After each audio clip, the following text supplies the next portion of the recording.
All right, I was talking to a friend yesterday about a topic that I think is actually really important and useful to implement in any part of your life. And it was the fact that something that Steve Jobs shared with a CEO, and it was the idea of signal versus noise. And that is how he decides on what to do and prioritizes all the tasks he needs to complete in a day, and his day is usually 18 hours. So when you think of signal, it's things that will meticulously move you forward, and they are very specific to the goals you have in the long term.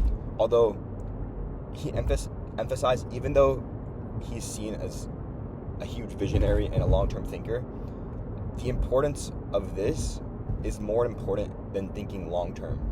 Because thinking long-term, sure, it's great to have the idea and to have the motivation and the goal behind it. However, it doesn't help you on the day-to-day and the task. There's not much that can help you figure out what needs to be done. So instead, it's more so of a daily or weekly thing where you think about the tasks that will actually push you forward, and those are the signals.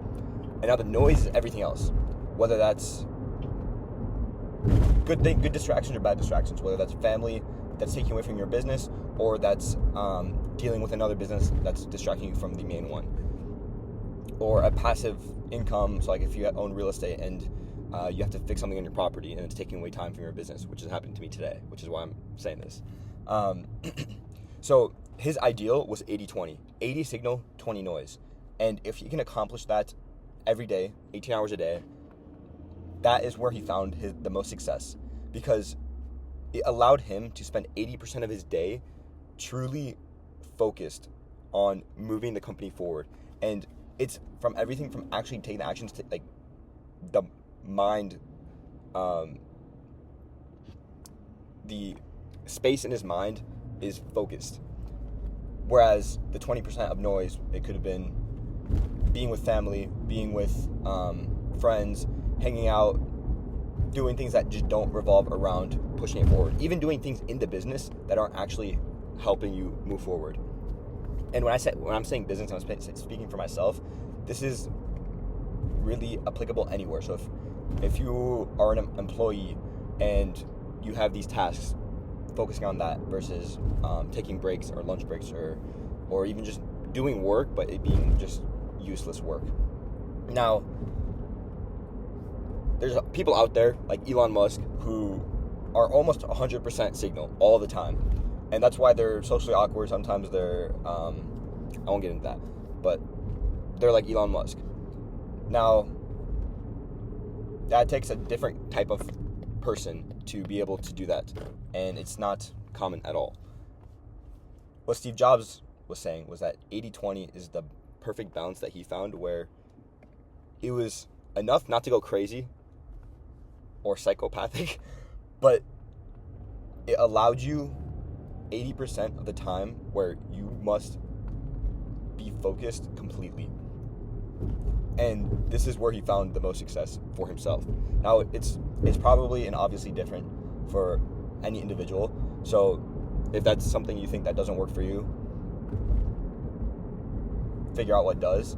But he did make an emphasis on anyone who's like around 50-50 or around that number will never make it, because they never provide enough time and they never sacrifice enough to build what they want to build.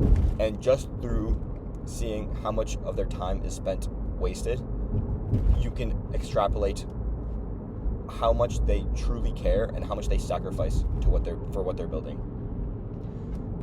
So I wanted to bring this up today, actually, because today's a noisy day, and I'm going to my property after one of my tenants said her washing machine is like wobbling when she's cleaning. My tenants are older, so I usually go and help if they ever need anything. Only problem is it's like 25 minutes away, so it's always taking time from my day. But other than that, what we do need to do right now is finding a developer. And the time I'm doing this, I'm driving to the property, I'm going out to property fixing, coming back, is time I can be spending to finding a developer. Whether that's creating another job post, reaching out to developers, messaging them to get them on a meeting, prepping for the meeting so that I can make sure we have everything we need and have the questions ready. The questions ready is pretty easy. We have those. And then just different ways and creative ways we can go about knowing the right person to hire, how much it needs to be done, and what the timeline and costs are going to look like. So that's evidently the signal right now that we need to stay on top of. From there, it comes one day at a time. 18 hours a day. Well, for us, I'm not sleeping 6 hours. I'm getting my 7-8 hours of sleep, so less than 18 hours. But either way, the goal is to have 80% of our waking hours finely tuned to the signal of our business and focused with little to no distraction throughout the day. That's all I got for you guys. We'll see you guys tomorrow. Peace.